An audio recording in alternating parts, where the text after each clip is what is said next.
Hello, everyone. Once again, we are here. It's Totally Local Podcast talking about entrepreneurs and wonderful businesses up and down the Jersey Shore, Monmouth and Ocean County area. Leo, my co-host, sipping his water. Hello. Hello. How's it going? Happy post-Memorial Day weekend. Yeah, you made it. I did make it. You look good today. I just shaved. Okay, that's what it is. It you was look like all cleaned up. 2 weeks of me, looking like a monster. So, yeah, thank you. This week, we have a special guest. We have a special day that we're doing this on because he's a busy man. TJ Pingator.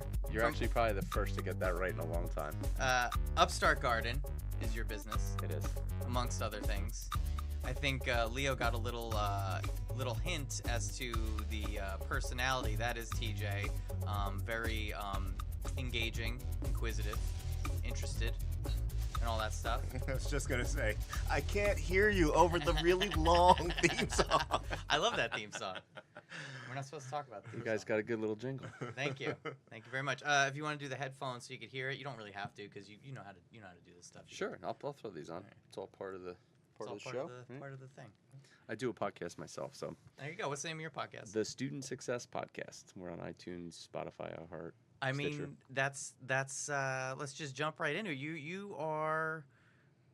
When I first met you, I believe I met you at a Scout Guide Two Rivers event out of Nemo Tile in Red Bank. When I first met you, you're just very positive. You're all about the innovation, and it's somehow tied into. It's kind of like this show.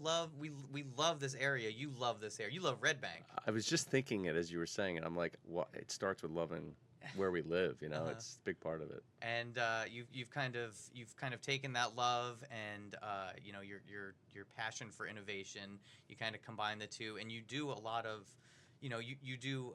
It's bigger than networking events, but you do networking events, and they're kind of based around your company, Upstart Garden. Right. And you also do something with what we were just talking about your podcast. It's based around getting kids ready for the real world.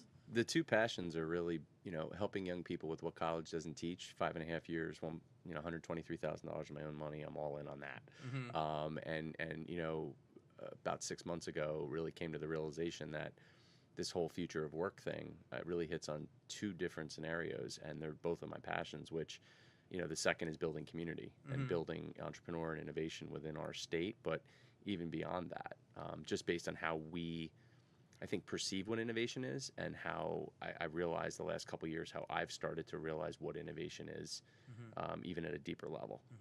And how, as far as innovation is concerned, what? Because whenever I talk to TJ, whenever I see him talking to somebody, he'll sit down and he's just honest and earnest about it. But he's gonna Direct. sit down. Yes, he's gonna tell you what you're doing Sometimes to a right. fault. He's gonna tell you what you're doing right. He's gonna tell you what you're doing wrong, and he's gonna see how he can work with you on. And why? Yeah, yeah. Because if you don't agree with me, that it's probably yeah, then just walk away. That's Exactly. it. Just walk away. have a beer and we're out.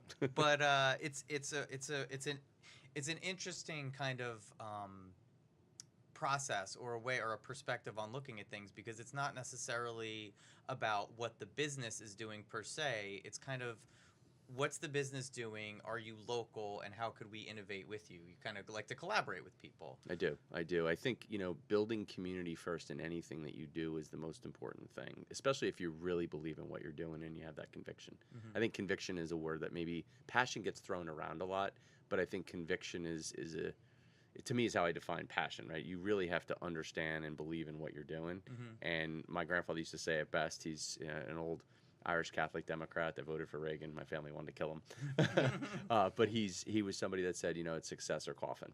And it was a little direct. Talk about direct, right? Jesus. But it's you're either leaning towards success or you're leaning toward coffin. Your only variable is time. Oh my God. Meaning, if you're really convicted on something, you're going to do it. Yeah. Right? And it's not like a rah-rah speech. It's more like if you really do believe in it, then go through the trials and errors, go through the bumps and bumbles. And at the end of the day, when I realized at the end, really what my two passions were, it's building community through being entrepreneurial first and being an entrepreneur and creating businesses that are startups, not tech, right? So non-tech and tech. Yeah. 88% of the businesses close to the businesses in New Jersey are small business based, and they're startups, some of them, right? And a lot of them aren't tech. So like focusing on both non-tech and tech for me was important. And the second was putting that together with young people and helping young people figure everything out for the real world way earlier. Hmm. So you do these. I've been to two of the networking events so far. The first one was at Red Tank Brewing, Brewery, yep. brewing, and that in and of itself, it's kind of interesting because obviously they're innovators. They're people that are kind of entrepreneurial. They're doing their own business. They're a startup, they're entrepreneurs, yeah. And then the second one was at Triumph, both places located in Red Bank, and they're kind of on a they're on a larger scale, but they're still local. They're still that building is amazing where they're in right now. It's very cool. And the people that you have at these things, they're not like you were saying. There's some, there's some coders, there's marketers, there's people, but then there's these people that have these businesses that are just like, wow, like you're really kind of going for it. It's not just a bunch of marketers or a bunch of real estate agents and people throwing business cards around. It's people with these great ideas and just getting to interact with that. How did you, what's your background? How did you get started in kind of bringing it? Where did you get started, and how did you bring it back to Red Bank? So born in Red Bank. Oh, right on. Born and raised until I was 14, and I went to the school systems were having a challenge at the time. So my parents were like, you know what, we're going to get you over to Holy Cross in Rumson. So I went 9 years Catholic grammar school. Oh yeah, 13 years. Last run of the nuns Uh-huh. that I had. Sister Vicky, epic shout, Sister Geraldine. Yeah, Sister Carmelisa, Lord rest her soul. We had She's a Sister awesome. Carmelisa as well. Yep.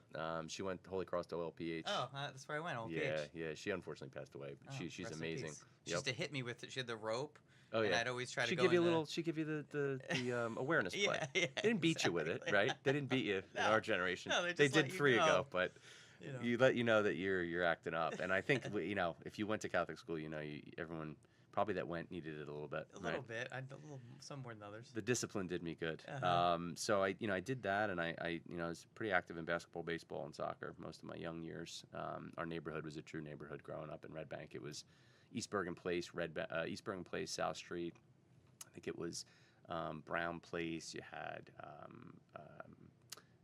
what do you call it? Let me see. Pinckney Road was behind us, and then you had like Broad Street and I think Branch Avenue. Mhm. That was kind of like our little neighborhood. Yeah. And for me, it started with community, right? I was selling lemonade on the corner. I was told, my parents would always say, if you wanted something outside your birthday, Christmas, and maybe Easter, you had to get it yourself, figure it out. So Mhm. if I wanted a pair of $120 Nike sneakers for basketball camp, I'd have to figure out a way to sell my dad's shampoo door to door that he had extra inventory of, add a little bit of a markup up for some sympathy, and get ready for that Wow. that camp that I was going to. So lemonade stand, selling shampoo, realizing we're a 4-season region, so I had cutting grass and I had shoveling snow, and they were the same customer. So you're just All at 9. wow. You just hit the ground running, huh? Early. Wow. Yeah. It started early. Your website is Upstart Garden, garden.com. It is. Yeah. And can you talk a little bit about your building process and your 3 phases and where you see this ending up? What is the end result here? That's a great question, Leo. So, initially, and I started quickly before to talk about kind of the 2 passions and how they came together. 5 months ago, it's probably actually 6 months ago now, I had 2 college presidents both say to me, one, we co-hosted an event at a university with another tech launch group, and then we did a seminar session at one of our colleges here as well.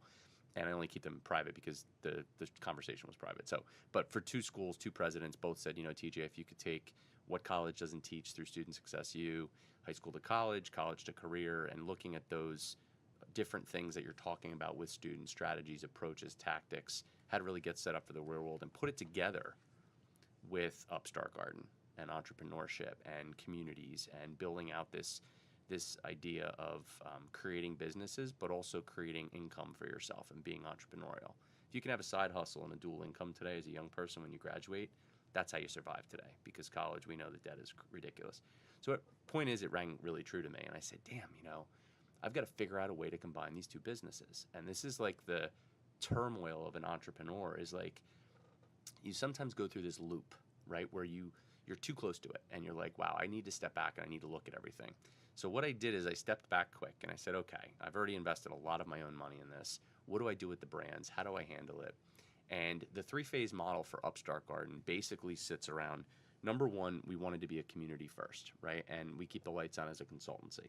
So like I talked to Andrew about and a lot of the entrepreneurs, we try to help businesses not only accelerate, but put together strategies they can execute with the resources that they have and make sure that they're held accountable for it. That's the key. 50% of why businesses will pay us is to hold them accountable, literally sit in front of them and make them do it. I know that sounds crazy, but you'd be shocked at the execution and what the ROI is on the execution. Not to sound like I'm selling, but I always am. You are, though. I mean, if you believe in what you do, you have to be sincere about it's expensive to run your own business. It's stressful. Your health gets affected. You better have a return on investment to the time you're putting together these two brands. And I can't say more than that yet, but that's the reality of this, is that we don't have to be relying on a physical space. We can go out to North America and we can take our brand, to North America. So it has to start local, and I want it to start in Red Bank area. It's my hometown, and I've been a little bit stubborn with it. I'm realizing that I have a little bit more work to do, and as we're raising capital now, it's a whole new experience. It's exciting, but it's also it's a big learning curve. You're constantly changing, innovating, pivoting, doing all these things to make your model, your business, your pitch be able to go to that next level. Damn. I'm in. Where do I sign up? Yeah. I haven't I don't even think I had coffee today. How messed up is that? Yeah, I had to grab something on the way I'm over looking at here. you. You're sitting back like. I'm just oh, like, wow, yeah, this is Like, good stuff. Well, I'm sorry. It's just I get caught up in it. I even actually have. I forgot. I was not intentional. Oh, boom. I was in Westfield today, and I happened to just throw this on, and I got halfway up. I'm like, oh, I got that podcast today, and I'm like, Perfect. Yeah. work. I also have like 5 of these, so my chance of wearing it is probably in a month is like 25%. So how you meet these businesses? They're coming to these network events. How do you kind of maintain these relationships? Because I know it's kind of difficult. Like, you're meeting all these people. How do you stay connected? I use a CRM. Okay. All right. I cool. use a customer relationship management tool that helps me understand how I can help the businesses first. If you notice, and you've been to 2 right now, right? So the reason we've started picking the breweries, one, I love trading craft beer. I love beer. So I've limited my intake. You have to as you get older, but I definitely, the Vermont, Maine, New Hampshire scene's been awesome for me. I go up there as frequent as I can go. And I snowboard too, so it kind of like it all hit. But I realized there's a lot of entrepreneurs in the beer scene, like in the craft beer world. And I started to say to myself, let's pick venues that are cool, that are fun, that bring out, like you said earlier, something random, like not what you would expect. No. And this is the whole build community. I wanted to take a pulse of New Jersey because there are so many people in the woodwork, and there's nothing bringing people together in terms of like, let's get into these venues where it's just tech or it's just this. And people say, oh, hyper-focused Target. I get it, but you know what? Like, we're losing Well, yeah, the focus. all of the spread of who's actually out there that are innovators. The way that I look at it too is that when people say hyper-focused, I look at it as, yes, we're going to focus on this area. That's the focus, is like geo-focus, like here, because this is where things are happening. And, Leo, we do these, I should say Leo does these coastline tours where he takes the, he takes the train and he'll go up and down visiting these, towns that are on the Elberon coming up to you in a week. there's one business in Elberon. That one's gonna be a very I should be able to do that one in about 20 minutes. It's funny you have those small towns, right? Like really tiny. There's little, nothing there. What are the 5? Like Lock Arbor. Oh yeah, they're all like Elberon. You take one step to the left, you're in one. You take one step to the right, you're in 2 more. Like they're weird. They're not very big, but yeah, they're on the coastline. Murray Hill, like there's random like. So Leo did Red Bank, and obviously there's so much to love in Red Bank, but it's a very interesting town because it's like, why, even though it's interesting, there's a lot of finance there. There's a lot of businesses. There's a lot of storefronts. There's not a lot of parking, but what do you think, what's going to be that bridge? Is it going to be Upstart Garden coming in there? And what's going to be that bridge to bring them kind of more innovation? You know what I mean? Like, there's so much potential. I feel that there's there. Ironically, there's so much, there's so much that should be there, but there's not. Like, where's that disconnect? I like your questions you ask. You ask them with meat, as I would say. Thank well you. said. That's one way to I say host it. a podcast too. I always listen, the other side. Great scenarios. So I think the best way to start is at the top, innovation, right? We think about, I call it the Kleenex effect. there's a lot of tissue companies, but Kleenex seems to be, you think it's the only tissue, right? Mhm. And when you say innovation, people go right to tech. Or if you say, I'm a startup, they think you're a tech startup. Mhm. Or if you're an entrepreneur, right, they think that, like, okay, you're an entrepreneur with a startup, oh, you're in tech. No, there's like 88% or 90% of the businesses here that start up are not in tech, right? So, like, when I look at innovation and I look at brick and mortar, or I look at a mobile business like a food business, or a mobile trainer that comes into your house and trains you, or any type of business where you have either a solopreneur, graypreneur, gray entrepreneur, where they don't have an office, but they're they move around a lot. I think you have to look at the key of it, and I think it's one of our big talking points is tech enablement. Mhm. And some business owners get scared by this, right? Because one, when you say, like, if you say technology or innovation in the Red Bank area, and I grew up here, so I can say this, right? Mhm. I know people kind of look at you like, Yeah. whoa, wait a minute, we're finance, restaurant, retail, law, and a little health maybe. Yeah. And that's what we do, right? But innovation, it's like, innovation's about creative thinking, design thinking. It's about building something, changing something, making something better. It doesn't matter. It doesn't have to be tech. So tech enablement to me was that great bridge of tech, non-tech, and then tech enablement sitting in the middle. Those brick and mortars that you're talking about in Elberon and Lock Arbor and those areas, they're forced to think about how they're going to keep their doors open. And when I see boutiques in certain towns closing their doors because they didn't innovate with Shopify or e-commerce, they can't drop ship, they're so reliant on foot traffic. Yeah. And if the town has stipulations on their curb appeal and the way their storefront looks, and they make these kind of like, they pigeonhole them a bit. They're very limited to what they can do to market their business. If you're a food business and you have great food, standing out on the corner on Thursday or Friday, right out on that, right out in front of your shop, giving out samples, your best advertising is the quality of your food. Like, that's innovation, right? That may be the stupidest, simplest idea, but a lot aren't doing it, Yeah. right? They don't even. It's so obvious that they're not. And then when like- you get somebody's email, how do you put them into this really cool, like, somewhat personal experience of a newsletter, right? That's fun, that has a video, captured into it.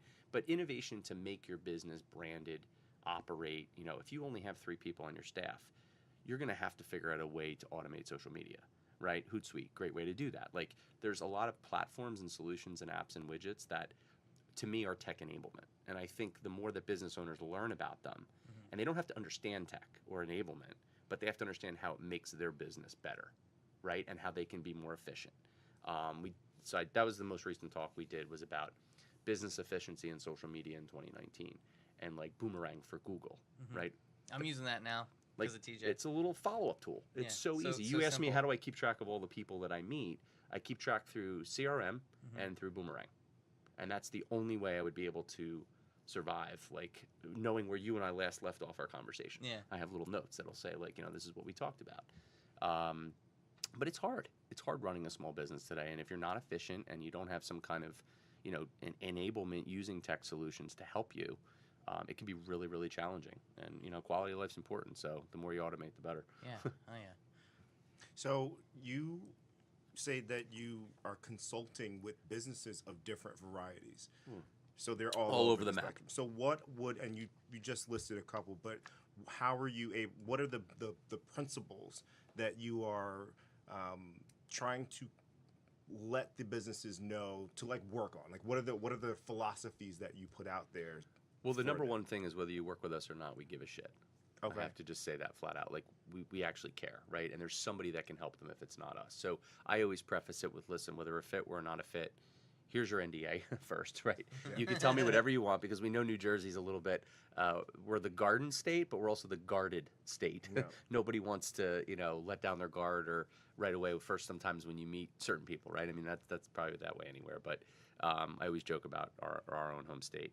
I think the biggest thing is when you think about each, for you, right, what you're really skill set wise, where your skill set is, and Andrew, where your skill set lies, you think about what you're good at, and you think about how that lines up with the gaps of their business, right, where they may have some gaps. And you don't get that until you uncover from really doing a little bit of your background and homework on the business, the industry, and figuring out what, being a true consultant, right, and understanding where are they at and where aren't they, and what's their current, status. I always ask, if you could double revenue tomorrow, would it be adding more people, or would it be being more efficient with what you have? So you're actually first what we're going to do is we're going to find out about how you're running all your about them. business and what you're doing. and Assess, everything. yeah. And then you figure out where their weak points are and what they could do to make that better. It's a big part, is like you do, right? When you travel, you do a lot of training and you do a lot of work in the recruiting space. Right. You're dealing with a one-man show in a company, maybe 3-team, or they're looking to outsource, but they don't know how to do that, and they want to make sure the person they're outsourcing to is doing their job. So, like, you get to know them, right, a bit. That's kind of similar to what we think about and what we do. I know there's a checklist, and I know pretty much with about a 75% likelihood what they're going to need from us, and I know that always one of those, say, 6 things is sitting with them, working with them in person, not saying I'm going to work remote and help your business. I want them to see me working with them, and that's a big part of it, because then I've hired consultants before, and sometimes you don't know if 3 hours is 3 hours. It may be they can get something done in an hour and a half, and they're billing you out for 3 hours. Right. That's the trust I wanted to create with them right away, and I do that up front, usually in person, and we do that a lot. We also have a lot of specialists in the community. So people that do video production, people that code, people that specialize in WordPress, people that can accelerate a business would be the best way to say it, help a business grow. And most don't have a business plan. So one of those 6 things is usually reformulating the business plan and then figuring out the marketing channel that they need to be in, how much it's going to cost them, what the value of one of their customers is. And I get excited about this. I'm going to tell you 30 seconds if I can summarize this up. The most valuable thing that you can get as a small business owner is knowing the lifetime value of one of your customers. And there's 2 scenarios. There's where if you're on a reoccurring scenario, right? And then if you're on a one-off scenario. So if you're brick and mortar and you just have people that come in and buy as good customers, or you have a service that you offer or something like that, you know what Mrs. Jones is worth versus Mr. Smith, or, you know, and you start to see how your business lines out, right? The products and services, and maybe if it is packaging, education, or consultancy, whatever it is that you offer, what is that worth for the lifetime? And how much does it cost to get one of them, right? And we see it on Shark Tank all the time. They ask you, what are your acquisition costs? 50% of them can't answer it. They know they're going to get asked it, but they still can't answer it even though they're going on live TV. Like, they can't figure that out, right? So knowing what your lifetime value is and your customer acquisition cost as a business owner today is absolutely paramount, because then you can justify doing a marketing campaign or doing a storytelling campaign of your brand and let it run for 3 months and start to see what you generate from it. You build, I know you do some of these things for brands. Yeah. And it's powerful when you can make a business owner or a founder think about the most important thing in their business, which is their customers, and make sure that, you know, they're able to create the right strategy to do that. It's hard, though, to, you know, in my experience, and I'm sure you could somewhat identify with this, it's hard to in some ways, to a business, especially a brick and mortar that's been around for, you know, a couple decades, that they don't see the tangible value. You know, when you're marketing or building that story out, how do you bring it to them in a way where it's like a tangible value that they can, like, you're talking to some like baby boomer and you're talking to them about, like, you know, either pay-per-click or just, you know, using social media on a real basic level. Like, how do you bring that tangibility so that, like, that idea gets kind of implanted in their head so they understand it? It's not just, you know, some kind of intangible thing. How do you bring it to them? Well, the hub is revenue, right? Your hub is your revenue, and your time is variable. There's 168 hours in a week. I say that I sleep I try to get at least 7 hours a night sleep. My wife's very supportive, but when I figure that out, 49 minus, 48 minus, let's say 168 is 120. I have 120 hours left. What's my time worth per hour? So your return on time, ROT, I use that too. Like, I figure out, like, when I'm dealing with a client, I try to say, okay, is it better that I just give them all the ideas, let them execute themselves? Is it better I work with them together? And we as a community will work with them and align the right specialists to help their business?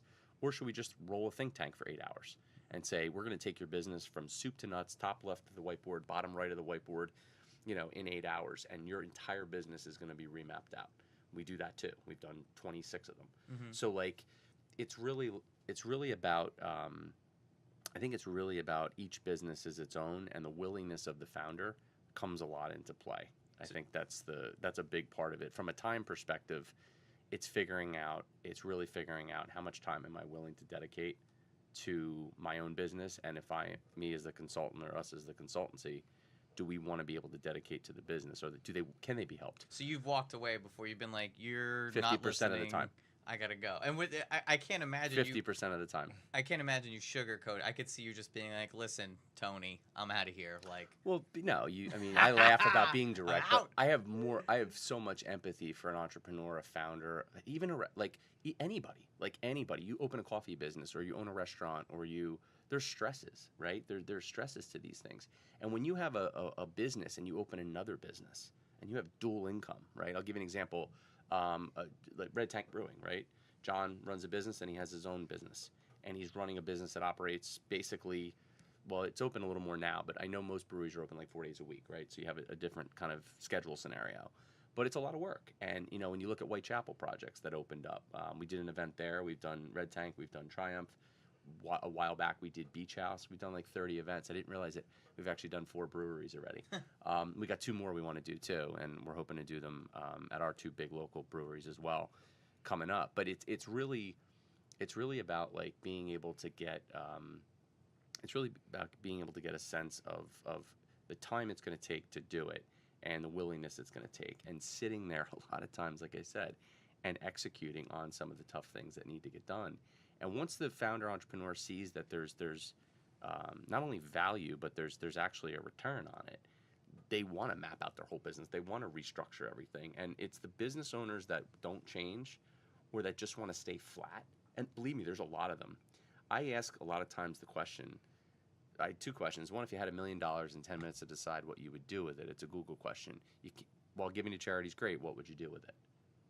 And if somebody can't answer me within 30 seconds, they either just don't know what they want, or they're involved in what they really like, or it's not something they're totally passionate about. Like, that would come to you almost right away, right? And then the other thing is, if you're a business owner, like, what is your willingness to put in to change your business time-wise? Like, can you get more customers? Do you want more customers? That's the real question. And you may say, well, of course they want more customers. Do you know that I've probably had 40% tell me, no, we actually either can't take on more customers, or we don't want any more revenue. We're good where we're at. Jaw-dropping for me. That was a year ago. I think it was like 8 out of 20 that I asked that to. And what do you? I mean, when you hear like we're good, like what? Can't work with them. That's it. Okie dokie, gotcha, thanks. Like out the door. Like it's more. It's like if you reached out to us, you want to grow your business, and that's important to you, right? And it's, for me, I look at it like, yeah, we're helping businesses grow, but it really is about our community, and really about our state, is that we have so many businesses here that don't have exposure to tech enablement, and don't have exposure to, while tech and non-tech both, they don't always cross over. And I believe they should, because I think there's a lot of good conversation that happens when you can mix those audiences. So a lot of what you do is about putting people together, maybe hosting networking events. Right now it is, yes. So what advice would you give to someone who's going into their first networking event so that they can get the most out of that experience? Know who's going to be there ahead of time. A lot of these technology forums give you who's attending. Don't be afraid to click on who's attending. Read a little bit about them if it's on LinkedIn or Facebook or Meetup or Instagram.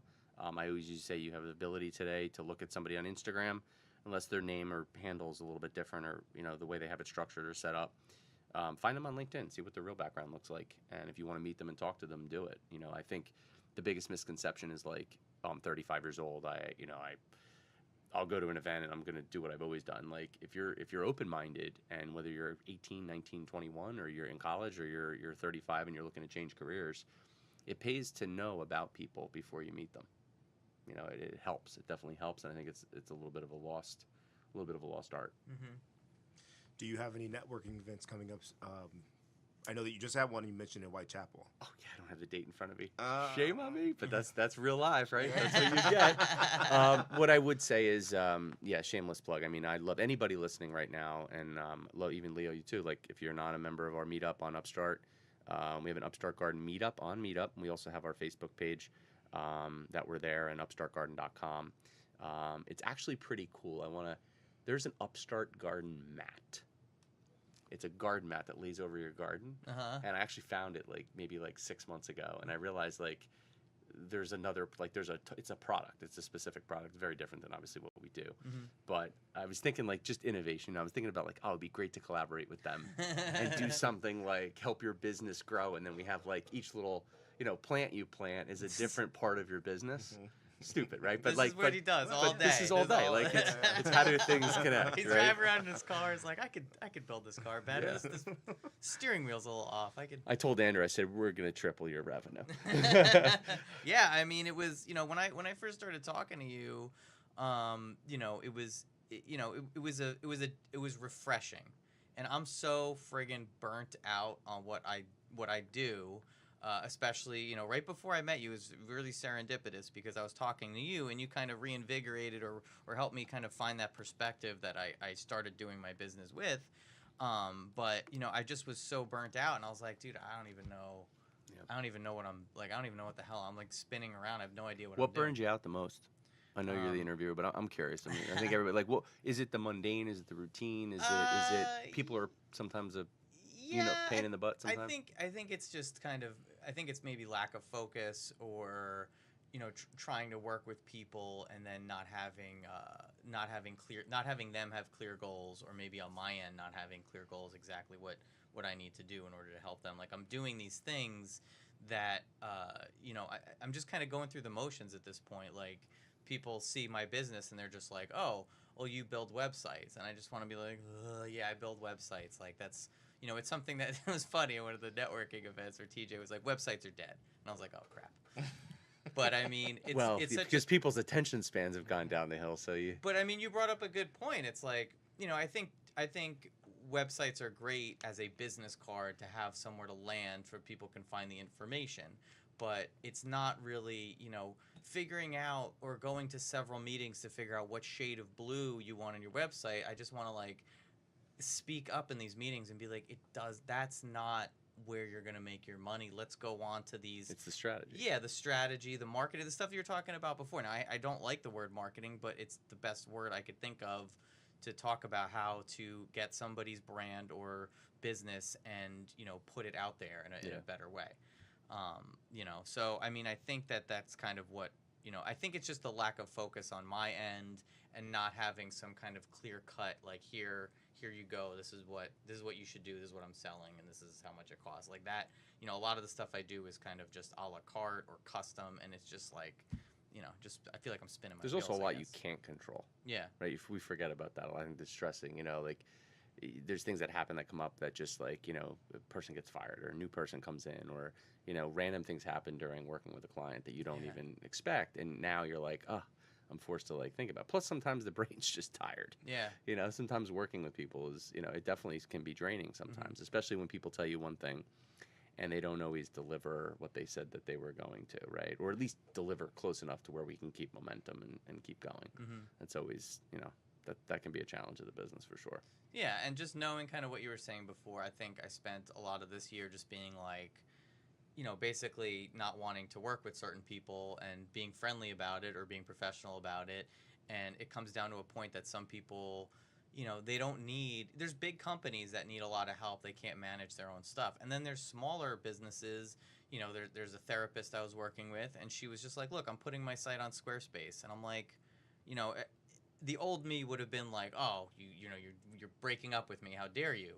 But I realized I'm like, you don't need, you're flying out of the nest. Fly, little bird. Fly away. Sometimes we outgrow clients and clients can outgrow us too. I've had startups get really big where I know I can't deliver because I've got accountability to 7, 8, 10 other, entrepreneurs or businesses and startups. So it's like, I think being honest, you have to be honest kind of with them, with yourself. And it can be, it's a pain in the butt, especially when expectations sometimes change a lot. And I mean, the biggest thing that you told me so blunt was just like, yeah, you're not charging enough. And I think maybe that's part of it too, is I'm doing so much work and then the returns are so low and it's there, the value in there. Maybe I'm not. Well, it's packaging. You have to you deliver a great service and you do great work. So it's like, it's about that first affordable hook and get someone in and get them to trust you and you can deliver, but they don't know you can deliver, but you can. So it's like, you're gonna create a scenario where it's a pathway,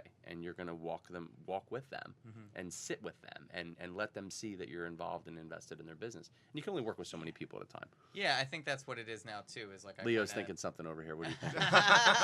I'm thinking enough a about dollar him. for your thoughts. You've helped him. You've given him advice. I need some advice. I'm a student with debt, and I know that you have worked on a podcast, student success podcast.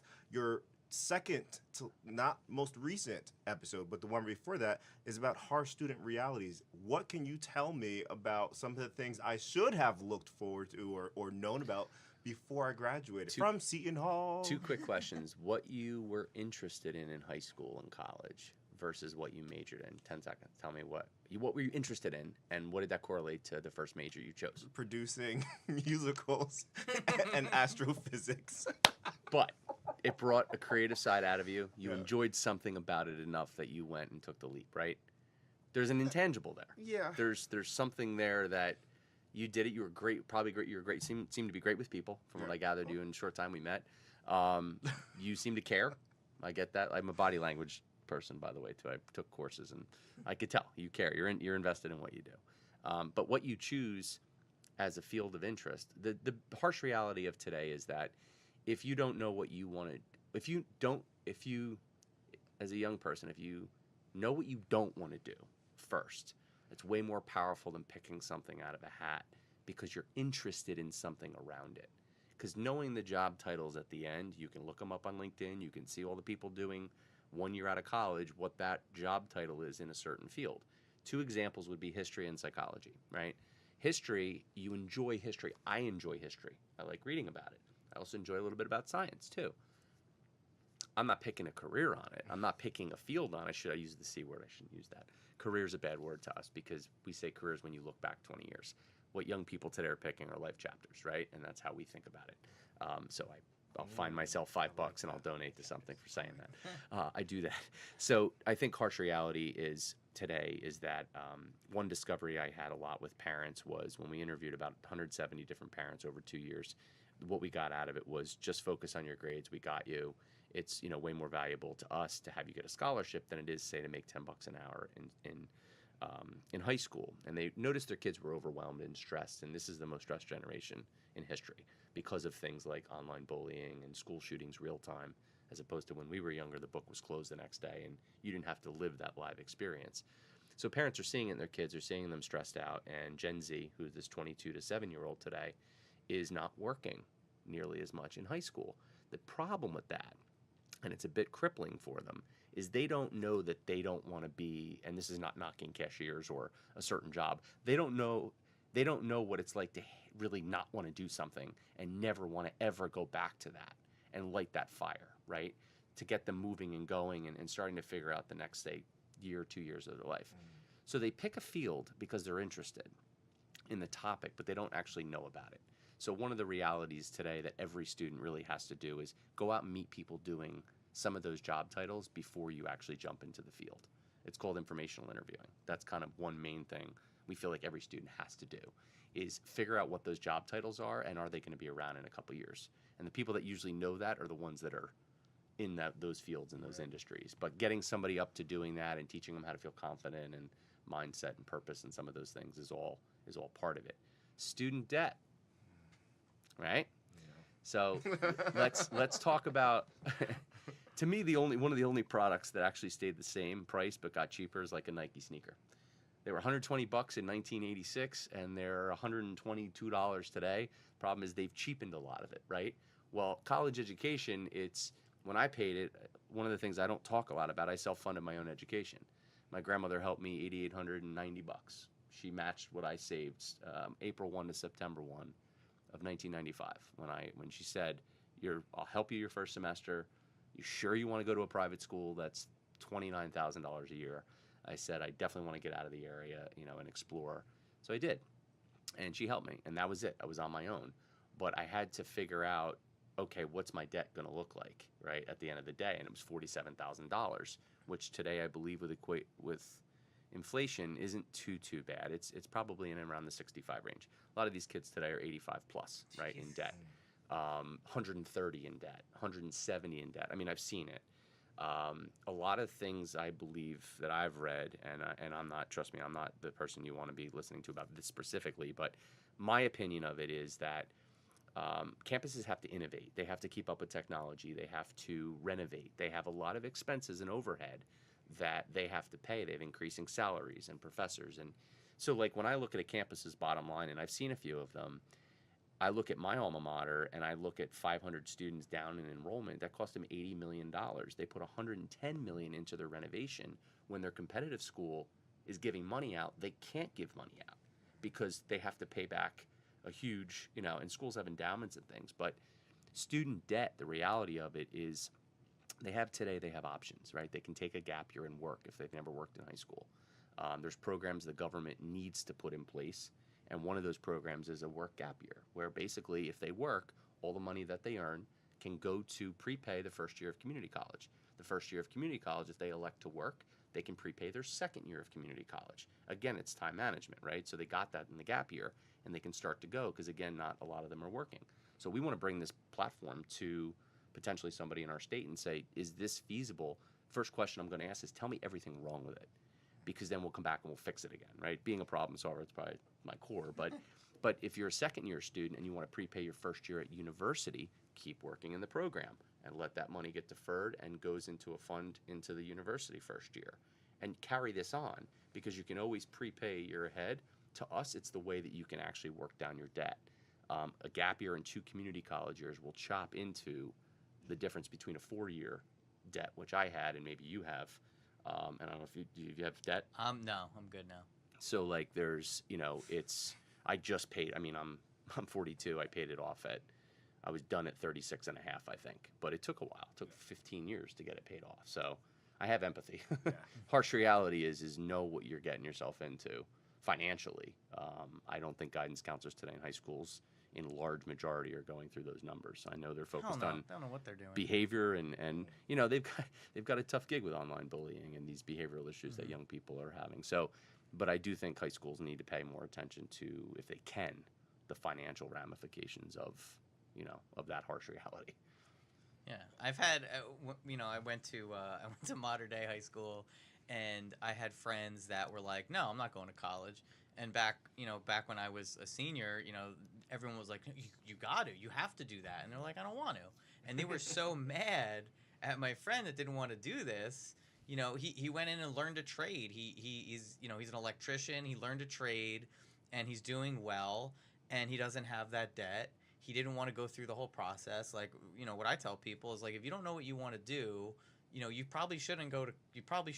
If you want to go have fun and you have the money to, and you want to go party, yeah, go do it. But if you don't know what you want to do, don't do it. It's a huge waste of time and money. Right, and maybe try to get them thinking sophomore year of high school, junior year of high school, right? Like you start to try to think more in depth sooner, because if you don't know come senior year, you're kind of in a wedge period. It's hard to, I just remember like writing, those letters out and getting all that work done and doing it all and filling out all those forms. It was a lot of work, but no one ever said to me like, okay, you're going to, you want to get into business, now what? And I'm like, well, I'm going to figure out what part of business to be in. It's a big industry. Yeah. And I technically, I took my own advice. I eliminated finance and accounting because I met a financial person and an accountant and a couple extra. And I was like, I know those 2 of 6 I don't want to do. I had marketing, advertising, international business, and I think economics left. And I eliminated economics, and then I kind of looked at international. I was like, maybe later, but I'm not sure. So that kind of went into my middle bucket. And then I had marketing and advertising, and I'm like, yeah, that's what I want to start with. And it kind of was like, again, it was eliminating. Like it was going through a little bit of a process, not just picking out of a hat, because it's expensive. And if you don't know what you want to do, I 100% agree with you. I think like your friend that went into the trade, he may have known he didn't want to sit in a classroom. Yeah. He may knows that his attention span may be a little bit shorter. He may know some underlying, things that he's never going to want to work for a company, and he's never going to want to work for someone. So those are 4 top level considerations that I feel like if you know that, you can jump into a trade. Whereas his friends have different considerations for themselves. So they have different views on like why college is going to be good for them. I think for most students today that are pretty device driven, I think if you think about the aspect of going to college, while it's expensive, you learn time management, you learn, social skills, you learn a lot of interaction things, and building out, your network and contacts. And there's definitely a high value today, I still say, unless you're gonna be a computer programmer. Yeah. Unless you're gonna be a programmer, coder, companies will sponsor you and they will train you to do and work with them. That happened to my friend too. And you don't need you don't necessarily need or have to go unless you're going to work for somebody that requires a degree in computer programming. That's different. But at the end of the day, I think knowing that is, like you said, is huge. Yeah, more of the stuff I learned that I use now was learned in college, but it was more learned from the people I was meeting and the community I was in than actually sitting in the classroom. So you really have to know what you're getting into. If people want to get in touch with you about getting ready for college, or they have kids getting ready for college, or they're an entrepreneur, what's the best way to get a hold of you? We're thinking about hosting a statewide boot camp. We haven't made and pulled the trigger yet on that decision for that. But best way to get a hold of me is tj@upstartgarden.com. Cool. They can also they can call me 732-996-6575. My number's not secret. They can find it. Give me a couple days, to get back to you, or text me. Just say you heard it from here. But it's again, it's about, I look at the future of work for entrepreneurs, and obviously in these spaces and collaborating. And I also look at the future of work for this young person that, today our future leader, and getting them really what, college isn't going to teach them. Those are the two big things. Well, I want to thank you for coming in. It's awesome. I'm really TJ, glad. Upstart Garden. This has been so great. We have one more thing we have to go over if you have a few more minutes. I'm in. All right, cool. Well, let me just see. Oh, what's that? What's happening? What's that noise? Leo, I think it's that time again. They're on to us. Where we live one slice at a time. And the pizza you eat is the pizza you live by. The brave must rise up, travel to find the finest cheese, the crispiest crust, and the most magnificent sauce. Pizza questa. This is great. Leo. Oh, well, I guess it's Pizza Quest time. Where did does you- that introduction mean it's time to talk about some pizza slices? It is. That's great. I eat a lot of pizza, so I like to talk about it. This time, I was in Little Silver, New Jersey. You are familiar with Little Silver. I grew TJ? up Red Bank 14 years, and I lived in Little Silver for 25. Where would you go for a good slice of pizza? In specifically Little Silver? Little Silver. So it's a great question, because I haven't had pizza in Little Silver in a while. I usually do get Luigi's Square Pie. Okay. So yes, I do know that. Gianni's, I've had Gianna's. I've had a couple times too. I had the pleasure, the absolute pleasure Okay. of visiting both of those places today. From what I heard, rumor, you visit a few. Yeah. Well, Word on the street is you're literally canvassing. I smell like pepperoni. Oh, yes, it is a lot of pizza. So I today did get to check out Gianni's, and I know them. Hello, guys. You know them? I do. We share a gym.